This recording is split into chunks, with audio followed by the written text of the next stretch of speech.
My name is Cora Morgan, and for most of my 42 years, I've lived my life like a weaver at a loom, carefully and quietly interlacing threads of responsibility, love, and a deep-seated need for peace.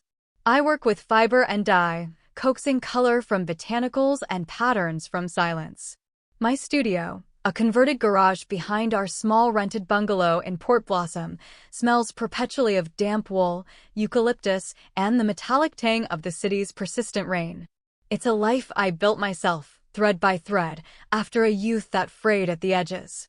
My daughter, Lila, is the strongest, most vibrant thread in my tapestry, the shimmering gold that makes the whole composition worthwhile. This story, however, isn't about weaving. It's about the moment I was forced to cut the warped threads of my family, to unravel a pattern I had spent a lifetime trying to accept as whole.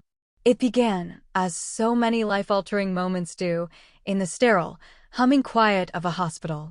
It wasn't my first time spending a night watching the slow, rhythmic drip of an 4 bag, but it was the first time my gaze was fixed on it, as if my sheer will could speed the passage of time, drawing the medicine into my daughter's veins faster. Lila's accident had been a cruel twist of fate on a slick, rain-soaked Thursday evening. She'd been in the passenger seat of her friend's car, buckled in, heading home from a late-night study session. A patch of black ice, a spin, a jarring collision with a guardrail. The litany of injuries was a series of terrifying, clinical terms no parent ever wants to learn. A compression fracture in her thoracic spine, contusions like angry purple clouds blooming across her skin, and a chilling phrase from the orthopedic specialist, a concerning instability. She was stable, they reassured me, conscious and lucid. But the initial relief was a thin veil over a chasm of fear. By Saturday morning, the fear had a name: surgery. The surgeon, a man with kind eyes and a weary slump to his shoulders, laid out the options on a small, wheeled table in a consultation room that felt airless. "There are 2 paths forward, Ms. Morgan," he began, his voice low and steady. "The first is a newer, minimally invasive procedure using a kyphoplasty technique with a biological cement. It has a 98% success rate for a case like Lila's. The risk of long-term nerve damage is exceptionally low, and the recovery is much quicker." I held my breath, waiting for the inevitable, but "The second option," he continued, "is a more traditional fusion surgery. It's effective, yes, but significantly more invasive. Your insurance will cover it in full. However, the risk of complications is higher: prolonged pain, limited mobility, and, in a small but not insignificant percentage of cases, potential nerve damage." He paused, letting the weight of his words settle. "Paralysis is a remote risk, but it is a risk we have to acknowledge." I didn't need to hear another word. The world narrowed to a single point of fierce, maternal certainty. "We'll do the first one. The better one." He nodded, a flicker of relief in his own eyes. "I agree. It's the best course of action. But the window is brief. Her inflammation levels are at an optimal point for the procedure right now. We need to do it tomorrow to get the best possible outcome." Tomorrow. Less than 24 hours. My heart hammered against my ribs. "The cost?" I asked, my voice miraculously even. When he told me the figure, the difference I would have to cover out of pocket, my stomach coiled into a tight, cold knot. It was a number that felt abstract, impossible, more than I made in 6 months of selling my textiles at the weekend market and fulfilling online orders. But I had a plan. Or, at least, I thought I did. I stepped out into the hallway, the hospital's unique symphony of beeping monitors, soft-soled shoes, and hushed conversations washing over me. I found a quiet alcove by a window overlooking a rain-slicked courtyard and dialed my parents. I wasn't expecting a cascade of empathy or even much warmth. Our family operated on a different emotional frequency, but I did expect them to step up. They were, after all, grandparents. My father, Robert, answered. "Cora, hello. Is everything all right with Lila?" The story tumbled out of me, a frantic, condensed version of the last 48 hours. "She needs surgery, Dad. There's a procedure that gives her the best chance, a near certainty of a full recovery. But insurance won't cover the full cost. I need help." A pause stretched across the line, filled with the static of unspoken calculations. "Oh, darling, my mother," Helen said, her voice coming through clearly, signaling I was on speakerphone. "Are you absolutely certain? That doesn't sound right. Insurance should cover necessary surgery." "I'm certain, Mom," I replied, my patience already fraying. "I've spoken with the hospital's billing department and the surgeon. The procedure is newer, considered elective in a way, even though it's vastly superior. There's a cheaper alternative, yes, but it comes with so much more risk. Serious risk." They said nothing. The silence was a familiar weight, a void I always felt compelled to fill. "I'm not asking you to drain your savings," I said, my voice softening, pleading. "I just need help with the difference so we can book the surgery. They want to operate tomorrow." More silence. Then my father cleared his throat. "Well, the timing is just incredibly unfortunate, Cora." My mother's voice followed, layered with a gentle, irrefutable reasonableness that had been her primary tool of manipulation my entire life. "You know we're leaving on Monday, dear.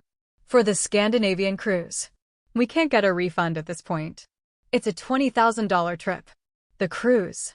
The one they'd been talking about for months, a grand journey with my sister, Sophie, and her 3 perfectly photogenic children. "It's a family trip," she continued with a soft sigh, as if I weren't family. "We promised the kids. Sophie has been looking forward to this for ages." The cold knot in my stomach turned to ice. "Lila could have permanent nerve damage," I said, the words tasting like metal. "Now, that's not fair, Cora," my father cut in, his tone shifting to wounded. "You're putting us in an impossible position. It's not that we don't care. It feels precisely like you don't care. We're not doctors," he went on, gathering steam. "Perhaps the less expensive option is perfectly adequate. If the insurance company is willing to pay for it, that's a sign that it's a standard, acceptable procedure. Dad, please don't lecture me on the merits of standard procedures when my daughter's spine is at stake. This isn't a debate about a generic drug versus a brand name. I'm just saying," he pressed, "sometimes these hospitals try to upsell you on these fancy new things. Are you absolutely sure this isn't an extended warranty situation?"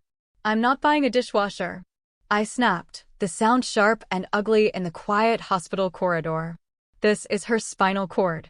My mother's voice dropped, becoming hushed and conspiratorial. "You're very emotional right now, and I understand that.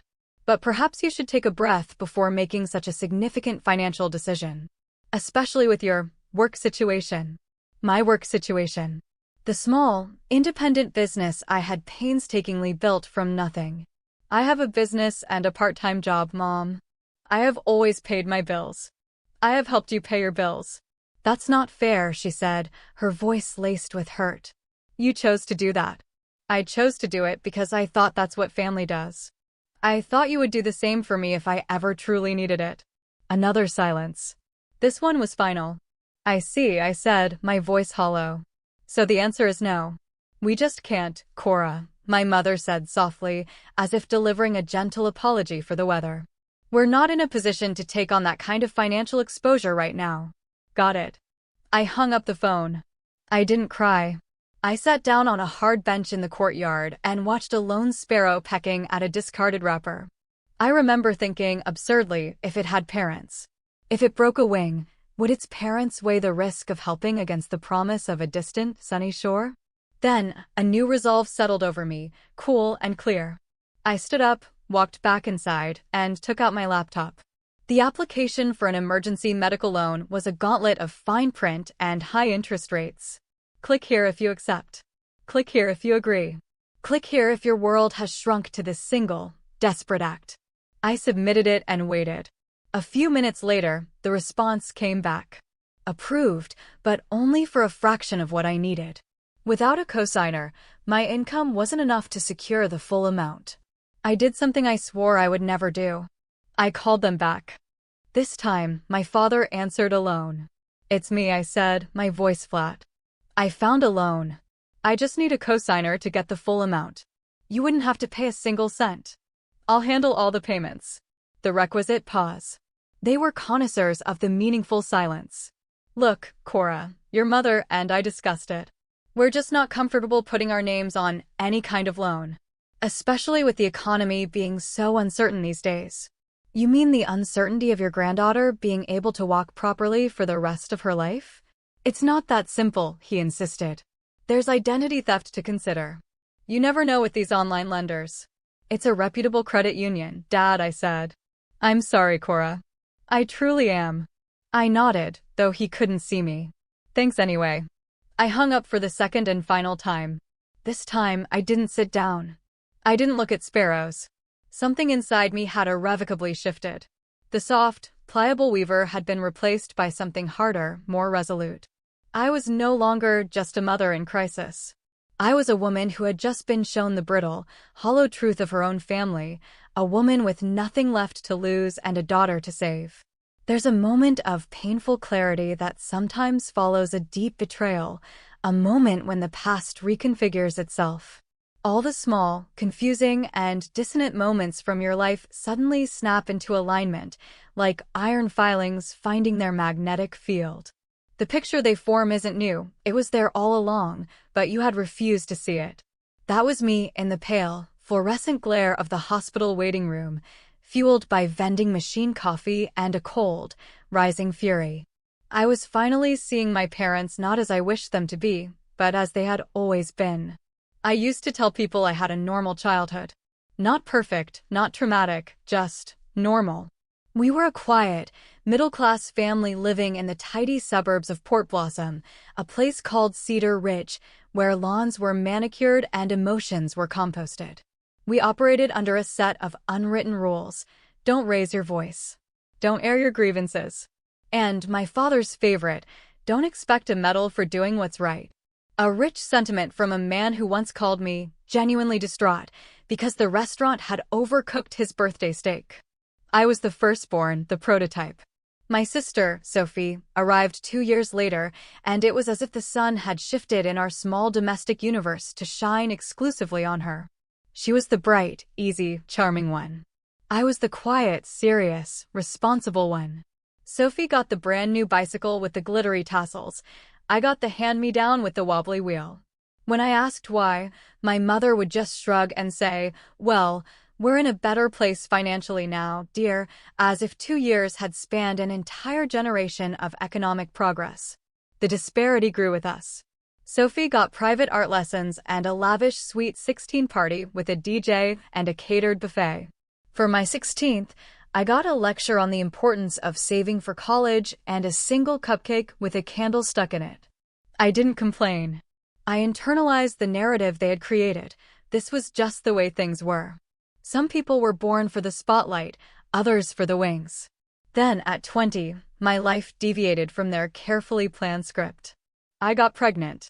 My boyfriend at the time, Lila's father, was a storm I barely escaped, a charismatic but deeply unstable man who chipped away at my confidence until there was almost nothing left. When I finally found the strength to leave him, 8 months pregnant and terrified, I think a small part of me hoped for a flicker of parental pride. We're glad you're safe." Instead, my mother's first question was, "So, you're not planning on moving back in, are you?" The relief on her face when I said no was palpable. They offered no help. No offer to babysit, so I could sleep for more than 2 hours at a stretch, no care packages, no calls to ask how I was coping. I had become the family's cautionary tale, a subject to be discussed in hushed tones. So I built my own life. I found our little bungalow, worked in an office during the day, and slowly built my weaving business at night and on weekends. Lila often came with me to craft fairs, a quiet, observant child coloring in a sketchbook in a corner of my booth. She never once asked why Grandma and Grandpa didn't visit. I think, on some intuitive level, she understood that the love in our family was conditional, and we didn't meet the conditions. I made it work. I never asked them for money. Not when our rent went up, not when Lila needed braces, not even when a bout of pneumonia left me too weak to stand. Over time, as my business grew and they entered retirement, the roles slowly, almost imperceptibly, reversed. They sold their large house in Cedar Ridge and bought a sleek, modern condominium downtown with a rooftop garden and a saltwater pool. My father said it was better for his arthritis. My mother said she was tired of yard work. I started helping them. A few $100s to cover an unexpected condo assessment. A contribution toward their property taxes. I never kept a tally. I believed it was my duty, my pleasure. It's what you do for family. It's what I assumed they would have done for me. Sophia, of course, never contributed a dime.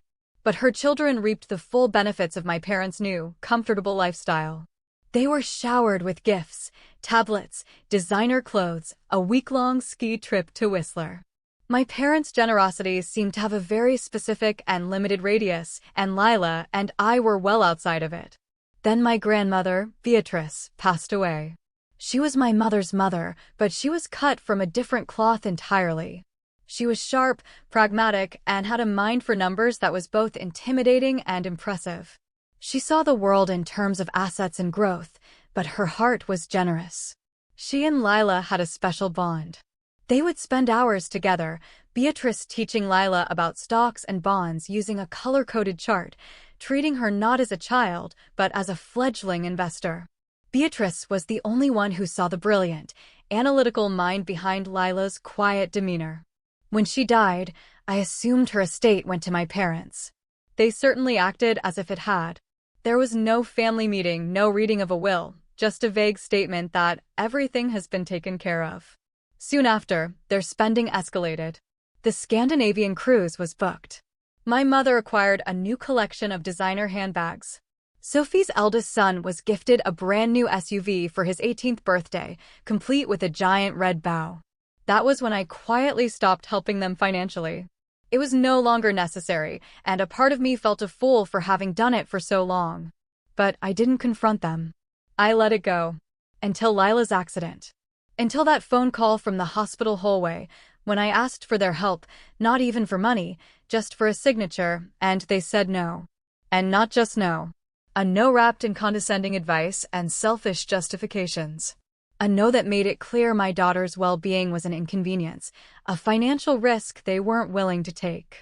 Walking back into Lila's room, a terrifying calm washed over me. The grief and panic receded, replaced by a cold, hard resolve. They wanted me to be the quiet, capable daughter who handled her own problems. They wanted me to accept the riskier surgery because it was more convenient for them. Fine. I would handle it. But not in the way they expected. That afternoon, sitting by Lila's bedside, I opened my phone and scrolled past every contact that shared my last name. My list of lifelines was about to get a lot wider. It started with a hesitant call to Nina, the mother of Lila's best friend. We were friendly, but not close. Nina, I began, my voice trembling slightly. It's Cora, Lila's mom. I'm so sorry to call you like this, but there's been an accident. I explained the situation, the surgery, the cost, the impossible deadline. I was stumbling over my words, apologizing for the audacity of my request, when she cut me off. Stop, she said, her voice firm and kind. Don't apologize. How much do you need? And it wasn't just her. I called the woman who runs the yarn shop where I buy my merino wool. She immediately offered to organize a fundraiser among the local crafting community. I called a former client, a kind man who had commissioned a large wall hanging from me 2 years ago. He sent a wire transfer for $1,000 with a note that simply said, "Pay it forward when you can." Lila's art teacher from high school, a woman I hadn't spoken to in a year, started a small online campaign. People I barely knew and some I didn't know at all began to appear. A neighbor from 2 streets over dropped off a basket of food and a check. A woman from Lila's botany club at the community college showed up at the hospital with toiletries, warm socks, and a $50 bill tucked inside a card. It was the most profoundly humbling and humiliating experience of my life. I wept in a hospital bathroom stall, not from fear, but from a strange mix of overwhelming gratitude and white-hot rage. These people, some of them strangers, owed me nothing. They weren't the people whose bills I had helped pay, whose family dramas I had listened to, whose approval I had spent a lifetime chasing. They were just people. And they were doing more for my daughter in a single afternoon than my own parents had done in her entire 18 years. That humiliation became my fuel. Each phone call was an act of rebellion. Each awkward, stammering request was an act of defiance. My parents wanted me to fail quietly, to accept my lot. But my community, this patchwork family I hadn't even realized I had, was refusing to let that happen. I started a spreadsheet to keep track of the contributions, partly for repayment and partly to keep my own sanity. Each name entered was a small, silent testament against the two names that should have been at the top of the list. That evening, Nina walked back into the hospital room. She didn't say much, just took a credit card from her wallet and pressed it into my hand. "It has a $20,000 limit," she said softly. "Use whatever you need. We'll figure the rest out later." I started to shake, trying to hand it back, babbling about interest rates and repayment plans. She closed my fingers around the card. "Cora," she said, looking me directly in the eye. "You are a good mother. Let people be good to you." The surgery was paid for in full before the hospital's business office closed for the day. I signed the consent forms with a borrowed pen and a hand that had finally stopped trembling. Lila went into surgery the next morning with the best team and the best possible chance at a full life. And still, not a single word from my parents. Not, at least, until they found out that people were talking. Because some of the people I had called were also members of my parents' social circle. They had seen the glossy Facebook photos of the pre-cruise dinner, had heard the boasts about the balcony suite. When word got around that the same people who were about to embark on a luxury voyage had refused to co-sign a loan for their granddaughter's critical surgery, the whispers in Cedar Ridge and beyond grew into a disapproving murmur. I never said a word publicly. I didn't have to. Someone else did. 3 days after the surgery, while Lila was sleeping peacefully, my phone began to buzz incessantly. 6 missed calls from my mother. A text from my dad, "Call us immediately. This is a matter of urgency." I didn't answer. I let them sit with the consequences of the story they had authored. I had more important things to do, like watching my daughter's chest rise and fall in a steady, healing rhythm. And that's when the other call came. Not from a family member, not from a friend, but from a lawyer. A voice I hadn't heard in years, warm and familiar. "Cora? It's Miles Kent, Beatrice's attorney." My heart gave a strange lurch. "Mr. Kent, it's good to hear from you." "I heard about Lila," he said, his voice full of genuine sorrow. "I am so sorry. I hope she's recovering well." He paused. "Cora, forgive me for asking this at such a time, but it's been on my mind. Did Lila ever receive her inheritance from Beatrice?" I blinked, confused. "What inheritance?" "My parents inherited everything. The house, the stocks, all of it." There was a long, heavy silence on the other end of the line. Then, Mr. Kent spoke, his voice dangerously quiet. "Cora, that is not correct." And in that moment, I knew. I didn't know the details, but I felt a deep, seismic shift beneath my feet. The ground I thought I was standing on wasn't just unstable, it was a lie. My parents hadn't just refused to help me. They had committed a betrayal so profound, it would unravel everything. 2 weeks later, I sat in my car parked across the street from my parents' condominium building, the crisp manila envelope on the passenger seat feeling heavier than a tombstone. The late afternoon sun slanted low, a blinding glare through the windshield. I didn't lower the visor. The sting in my eyes was a welcome distraction from the slow, churning acid in my stomach that had been my constant companion since my conversation with Miles Kent. My parents were due back that day from their Scandinavian cruise. I had tracked their return flight with the obsessive focus of an air traffic controller.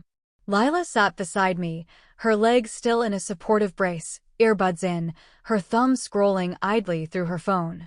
She hadn't asked many questions. She didn't need to. She knew why we were here. "I don't want to talk to them," she said, her voice soft but firm, without taking her eyes off her screen. "You won't have to, I promised." She nodded. "Good." A few minutes later, a sleek black town car pulled up to the curb. My mother, Helen, emerged, tanned and smiling, wrapped in an elegant cream-colored shawl that probably cost more than my monthly rent. My father, Robert, followed, wrestling a large, expensive-looking suitcase from the trunk. They looked relaxed, contented, utterly oblivious. They didn't see us until I opened my car door. My mother froze mid-laugh, her hand on the handle of her suitcase. I walked across the street, the sound of my sensible heels crunching on the pristine pavement of their entryway. I held out the envelope. "What's this?" she asked, her voice tight with suspicion. I offered a smile that held no warmth. "You've been served." She stared at the envelope as if it were a venomous snake. My father, who had been fumbling with the keys to the building, looked up. His gaze dropped from my face to the envelope in my hand, and the color drained from his face. "You can't be serious," he stammered, his voice cracking. I didn't say another word. I simply turned and walked back to my car. Behind me, I heard my mother shriek my name, a raw, ugly sound that was utterly alien in this quiet, manicured space. My father shouted something. I think it was, "Wait," or perhaps, "You don't have to do this." But I did. I absolutely had to. The conversation with Miles Kent had replayed in my mind on a loop for 2 weeks. "What do you mean? Lila didn't get her inheritance?" he had asked, his voice a mixture of disbelief and dawning horror. "I mean," I'd said, my own voice a faint echo in my ears, "my parents got everything. Beatrice's house, her investment portfolio, that weird collection of antique maps she was so proud of." "Cora, that's impossible," Miles had said, his voice sharp with professional certainty. "I drafted the will myself. Beatrice left the entirety of her estate, everything, to Lila in a testamentary trust." I gripped the phone, my knuckles white. A trust?" "Yes. Your parents were named as trustees, nothing more. Their only role was to manage the assets responsibly until Lila turned 18. At which point, the trust was to be dissolved and the full inheritance transferred directly to her." He paused. "She turned 18 6 months ago, did she not?" "Yes." A string of quiet, furious curses came through the phone. "They never notified my office. They never filed the transfer paperwork with the bank. Cora, they acted as if the trust didn't exist. So they just kept it?" I whispered. "Yes," he said, his voice grim. "And that's not just an ethical breach. That's conversion. That's theft." As soon as Lila turned 18, that money was legally hers. It was never, ever theirs to spend. And suddenly, the picture snapped into focus with blinding, sickening clarity. The paid-off mortgage on their condo. The kitchen renovation with imported Italian marble. The lavish gifts for Sophie's children. The $20,000 cruise. They hadn't just failed to help their granddaughter in her moment of need. They had funded their golden years with the money that was meant to secure her future. They had paid for their luxury cruise with the very funds that could have paid for her life-altering surgery, and they had done it without a flicker of conscience. That night, I sat down with Lila in our small living room, the scent of lavender from the diffuser doing little to calm my racing heart. I told her everything. I expected tears, or shouting, or at least stunned disbelief. What I got was far more unsettling. She listened with an unnerving stillness, her arms crossed over her chest, her face a blank mask. It was as if the shock was too great to be processed, short-circuiting her ability to feel. When I finished, the silence in the room was absolute. "They told me they loved me," she finally said, her voice devoid of inflection. "All those years. All those birthday cards with $20 tucked inside. Grandma Beatrice taught me about compound interest. She said it was the 8th wonder of the world. She said she was setting me up for my future." "I know, sweetie," I whispered, my own voice thick with unshed tears. "They didn't even ask. They just took it." I could only nod, not trusting myself to speak. She looked down at her hands, tracing the faint scars on her knuckles from the accident. "Can we get it back?" she asked, her voice low. "Yes," I said, my voice ringing with a certainty I didn't entirely feel but desperately needed to project. "We can." The next morning, I called Miles Kent. He walked us through the process. There would be legal filings, depositions, court appearances. It would be long and ugly. Lila listened to every word, her expression serious and focused. When he was done, she looked at him, her gaze unwavering. "I want it back," she said. "You will get it back," Miles promised.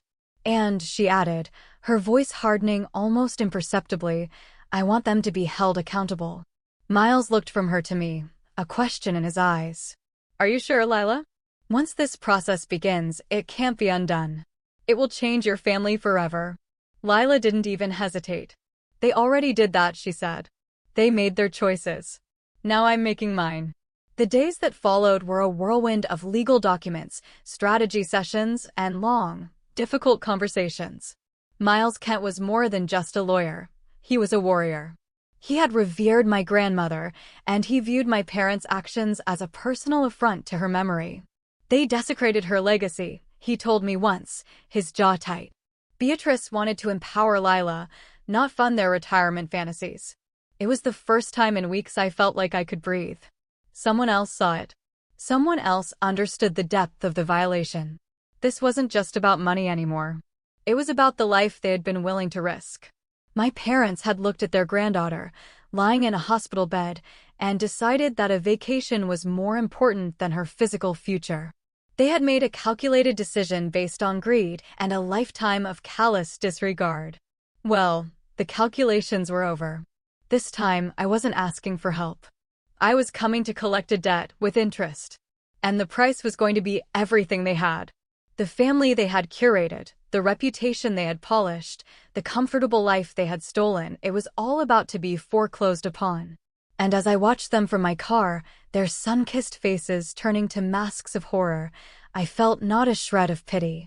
Only a quiet, cold, and utterly necessary sense of justice about to be served.